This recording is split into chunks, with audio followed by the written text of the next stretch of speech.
ज़रूरत है और समाज में अब हर इंसान भागीदारी ले रहा है। और एजुकेशन बहुत ज़रूरी है। एजुकेशन आपको कॉन्फिडेंस देता है। एजुकेशन से आपके अंदर एक पर्सनालिटी, एक बात करने में कॉन्फिडेंस आता है। कि एक इंसान पढ़ा लिखा नहीं है ना, तो उसके अंदर वो कॉन्फिडेंस नहीं आएगा। और ये जो बड़ी यूनिवर्सिटीज़ होती है, आप बहुत खुशनसीब हैं जो ऐसे यूनिवर्सिटीज़ में आप पढ़ रहे हैं। ये यूनिवर्सिटी आपको एक ओवरऑल डेवलपमेंट में बहुत हेल्प करती है। आप सोचिए कि अगर कोई एक ऐसा स्टूडेंट है जो एक गांव के टूटे हुए सरकारी स्कूल में पढ़ रहा है, जिसका ना इंफ्रास्ट्रक्चर सही है, ना बिहेवियर सही है, ना कोई डिसिप्लिन है, ना कुछ, तो धीरे धीरे वही चीज़ उसके घर में आ जाएगी और उसके दिमाग में आ जाएगा वही। और कल को अगर वो सक्सेस भी होता है ना, तो वो जो रहेगा ना उसके दिमाग में बैठा हुआ है, चीज़ें तो ऐसी चलती रहती है।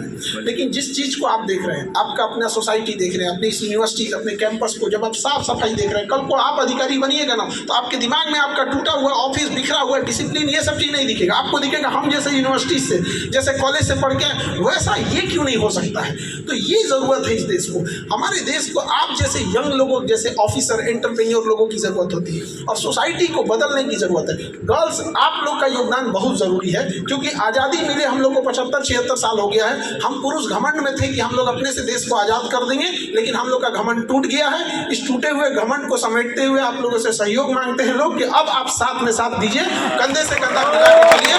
20 सालों में देश आगे बढ़ने से कोई नहीं रोक सकता है। हम जो मेल सोसाइटी है उनसे कहते हैं अपने घमंड को किनारे करो, और अगर हम लोग से हो सकता था ना, तो 75 साल में आज हम कहाँ से कहाँ चले गए। नहीं हो पाया हम लोगों से नहीं हो पाया। इसलिए अपनी गलती को एक्सेप्ट करना। अंग्रेज हम पे गुलामी थोप के गए थे, लाख बुराइयां थी अंग्रेजों में, लेकिन एक चीज थी, वो अपनी गलती को खुद के लिए तो जरूर एक्सेप्ट करते हैं। वो जलियांवाला बाग मार के गए, हमारे लिए एक्सेप्ट नहीं किए। लेकिन अगर वही गलती अगर ब्रिटेन, अमेरिका में होती है, तो वो एक्सेप्ट करते हैं कि हमसे ये गलती हुई है। हम लोग तो गुलाम थे उनके, तो हमको तो मारने काटने के लिए आए थे। हम अपनी गलती एक्सेप्ट नहीं करते। जापान जिसने 2-2 परमाणु बम झेला, हमसे बाद में देखिए खड़ा हो गया अपने पैरों पर और कहाँ चला गया। लेकिन हम घमंड में कि हम पुरुष ही सब कुछ कर लेंगे। अगर पुरुष प्रधान समाज है, तो पुरुष प्रधान समाज को यह स्वीकारना भी पड़ेगा कि आपके फेलियर की वजह से देश आज उतना आगे नहीं जाएगा जितना जाना था। केवल अच्छा में हम, खराब में भाई, खराब में सब लोग की गलती है, ऐसा नहीं हो गया। तो समाज को बदलना है। कोई किसी को, देखिए हम कहते हैं जिंदगी की रफ्तार इतनी रखिए कि दुश्मन 2 कदम आगे भले निकल जाए, लेकिन अपना कोई पीछे ना छूट जाए। तो इसलिए हम लोग को किसी को ये दौड़ नहीं होना चाहिए कि कौन किसी को पीछे करता है। क्यों ना हम सब एक साथ हैं कि चलना, तू थोड़ा सा पीछे ही हो गया, हम तेरे साथ चलते हैं, और तुम्हें भी कभी अपनी जिंदगी की रेस में कभी पीछे नहीं छोड़ा जाएगा। और ऐसे ही जगहों से समाज बदलता है। और आप यकीन मानिए, हम आपसे यहाँ कह के जा रहे हैं, आने वाले 8-10 साल बाद आप जहाँ भी होंगे, क्योंकि अभी तो शुरुआत करेंगे तो आप छोटे से करेंगे, हम लोग भी शुरुआत छोटे से किए थे। आप मेरी बात याद रखिएगा कि आप लोग भी समाज को बदलते हुए हिस्सा का एक अंग बनेंगे। और आपको ये बात याद आएगी कि 10 साल पहले सर ने भी यही बोला था, तब आपको अभी नहीं लगेगा कि हम लोग क्या कर सकते हैं। तो अभी नहीं लगता है, जब एक गेहूं का दाना होता है क्या लगता है, लेकिन जब उसी को खेत में बिखेरा जाता है, फिर लहलाती हुई फसल बनती है, तब जाके दिखता है कि नहीं, इसने बदल दिया। तो अभी आप कांच है इसलिए चुभते हैं, जिस दिन आईना बनेंगे दुनिया देखेगी।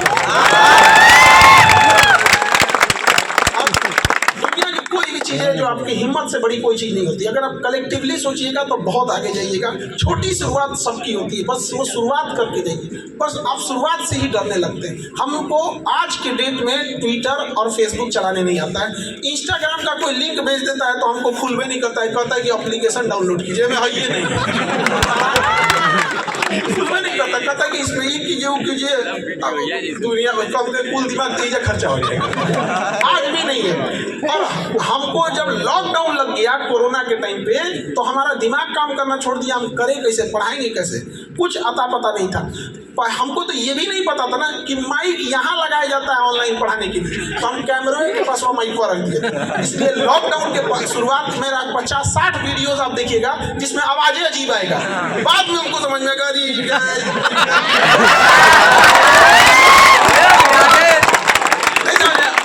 क्या कर दिया 50-60। और ये आप अभी भी जाइएगा, आप देखिएगा शुरुआत के टाइम पे जो मार्च-अप्रैल का वीडियोस होंगे अब 2020 का, उसमें मेरे यहाँ माइक ही नहीं लगी थी। हमको पता ही नहीं था, बताने वाला कौन था, हमको नहीं पता चल पाता था।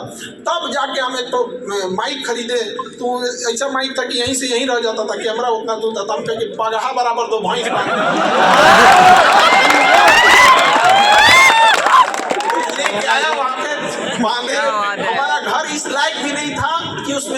वीडियो शूट कर सकें, क्योंकि ज्वाइंट फैमिली रहती थी, एक आदमी को एक ही कमरा रहता था, उसी में सारे लोग रहते थे, तो उसमें कहाँ से हम करेंगे। तो मेरा एक दोस्त था, उसके दुकान पे जाके हम वीडियोस वगैरह बनाते थे।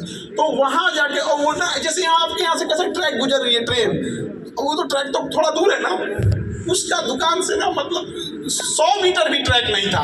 अगर ट्रेन जाती थी ना, इतना डिस्टर्ब कर देता था। और कभी कभी पढ़ाने में क्या होता है, एक लय होता है कि हम समझा रहे हैं, हाँ इसके बाद ये हो गया, तब तक एक तो यूं ट्रेन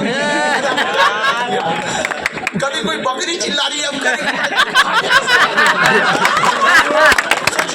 वहां से हम लोग शुरू किए थे। वहां से आधे घंटे रुकना पड़ा कि वो चिल्लाने न लगे, कुत्ता झगड़ा कर लिया बीच में, डिस्टर्ब होकर आ जाते थे।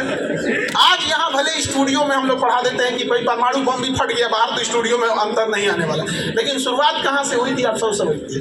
तो नदी जब चलती है तो ये नहीं पूछती है कि समंदर कब आएगा, रास्ते में जो आएगा चीरते हुए चले जाएगा और समंदर तक जाएगा। तो आप भी समझिए,